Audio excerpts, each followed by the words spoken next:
মুর্শিদাবাদের রানীনগর সেখানে চাঞ্চল্য। কারণটা কি? কারণ না বোমা বাঁধার সময় বিস্ফোরণ ঘটে, আর এই ঘটনায় এখনো পর্যন্ত 3 জনকে পাকড়াও করেছে পুলিশ। অর্থাৎ আবারও কোথাও গিয়ে যে ছবি সামনে আসছে তাতে স্পষ্ট হচ্ছে বোমা বারুদের স্তূপে দাঁড়িয়ে রয়েছে মুর্শিদাবাদ।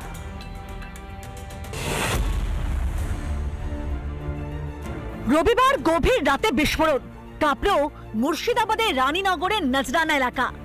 বিস্ফোরণে জখম স্থানীয় যুবক রেহান শেখ। অভিযোগ, রেহান সহ 5 জন বোমা বাঁধছিল, আর এমন সময় বিস্ফোরণ। এই ঘটনায় কয়েকজনকে গ্রেফতার করেছে পুলিশ। আমার বন্ধু বোম বাস্ট করে ও খাম হয়ে গেছে, দিয়ে আমাদেরকে ফোন করে ডেকেছে, দিয়ে আমরা গিয়ে হসপিটাল ওকে নিয়ে এসেছি, দিয়ে আমাদেরকে ধরেছে। ও কি বোমা বাঁধছিল? না, জানি না। ও বলছে অ্যাক্সিডেন্ট করেছি, আজ দিয়ে আমাকে হসপিটালে নিয়ে চল।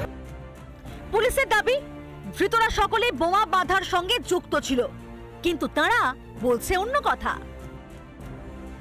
আমি মুরগির ব্যবসা করি, বাজারে কালেকশন করতে সন্ধ্যাবেলায় হাসান ফোন করে, বললে তোমার ভাইয়ের অ্যাক্সিডেন্ট হয়েছে। বলে অ্যাক্সিডেন্ট করেছে সেই কথাই বলেছে। বম বাঁধেছে এসব আমাকে কিছু বলেনি, বাড়িতেও কিছু বলেনি, আর এসব সম্বন্ধেও জানি না। আমার ছেলের নির্দোষ। যখন বম ছুটে তখন আমার ছেলে বাড়িতে ছিল, আমার বেটা কিচ্ছু জানে না। শান্তগ্রামে বিস্ফোরণ, আর এর জেরে জোর চাঞ্চল্য। ওই বমের আওয়াজ পাচ্ছি, তাই বলছে কোন দিকে বম ছুটছে, তাই বলছে। ওই মিলে বাইরে দেখছে তো ওখানে ছেলেটা রয়ে আছে, তাই দেখুন ওখানে তখন কেউ ছিল না, ওই একাই ছিল। বোমে একটু খোল টোল কিছু রেখেছিলেন? না। ভোর এলেই উত্তপ্ত হয় মুর্শিদাবাদের রানীনগর ডোমকল। বোমাবাজি এখানকার চেনা ছবি, কিন্তু রানীনগরের নজরানায় কি সেই প্রস্তুতি চলছিল? তদন্তে পুলিশ। বিধানসভা ভোট তার আগে যেভাবে মুর্শিদাবাদের রানীনগরে এই বোমা বিস্ফোরণের ঘটনা ঘটলো, তাতে স্থানীয় মানুষজনের মধ্যে তীব্র আতঙ্ক ছড়িয়েছে। মুর্শিদাবাদ থেকে ইন্দ্রাশিস পাচ্ছি, রিপাবলিক বাংলা।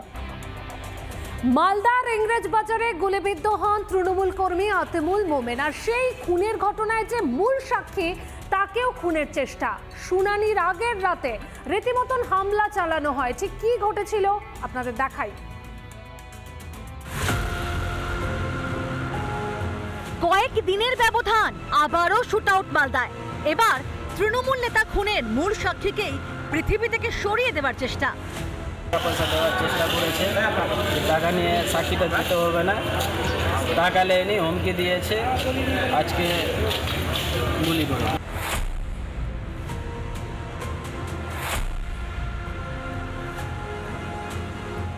রবিবার রাতে ইংরেজ বাজারে অমৃতি গ্রাম পঞ্চায়েতের কানাইপুর এলাকায় গুলি চলে। গুলি লাগে বছর 33 তৃণমূল কর্মী আতিমুল মোমিনের। যখন সে বাড়ি ফিরছিল তখন এখানে রাস্তার ওপারে মোটরসাইকেলে 2 জন অচেনা ব্যক্তি তারা আসে, দুষ্কৃতীরা আসে, এবং তারা এসে সোজাসুজি গুলি করে। মানে ফুলে ঢুকছিল তখন ওকে কিন্তু গুলিটা চালিয়ে দেয়। তখন ও পিঠে গুলিটা লাগে, পিঠে গুলিটা লাগার পরে ওখানে ভিতর থেকে যখন দরজাটা লাগিয়ে দিয়ে বাঁচে, তখন আবার আবু কালামের বাবাকে ফোন করে ডাকা হয়। ডাকার পরে তারপরে ওকে সদর হসপিটালে নিয়ে যাওয়া যায়।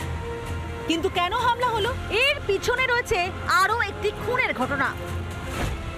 10 জুলাই খুন হন তৃণমূল নেতা আবুল কালাম আজাদ। ওই ঘটনার মূল সাক্ষী আতিমুল। আবুল কালাম আজাদকে খুন করেছিল তৃণমূল কর্মী মাইনুর শেখ। অভিযোগ, সাক্ষীকে সরিয়ে দিতে এবার আতিমুলের ওপর হামলা চালায় মাইনুর শেখের ছেলে শহীদ শেখ সহ বেশ কয়েকজন। 2 জনে বাইকে এসে গুলি ফায়ার করে। সেটা শাহিদ নাম ছেলেটার, শাহিদ নাম মাইনুলের ছেলে। সোমবার ছিল আবুল কালাম আজাদ খুনের সাক্ষী দেওয়ার দিন। ঠিক তার আগের রাতে মোটর বাইকে করে সে হামলা। কালামদার মার্ডার কেসে আমি মেন সাক্ষী আছি স্পটে, তাই আমাকে আজকে সাক্ষী দেওয়ার ডেট ছিল আমার, তাই তার আগে আমাকে সরিয়ে দেওয়ার চেষ্টা করেছে।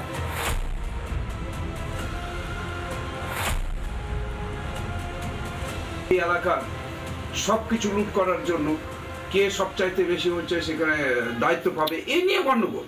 এদের এই সমস্ত তৃণমূল কংগ্রেস এভাবে শেষ হবে। সেই দুষ্কৃতিকারীদের ধরা হোক এবং তাদেরকে দৃষ্টান্তমূলক শাস্তির ব্যবস্থা করা হোক, কিন্তু পাশাপাশিভাবে বিজেপির যে ঘৃণ্য রাজনীতি করছে এটা নিয়ে আজকে তৃণমূল কংগ্রেসকে বদনাম করার চেষ্টা করছে।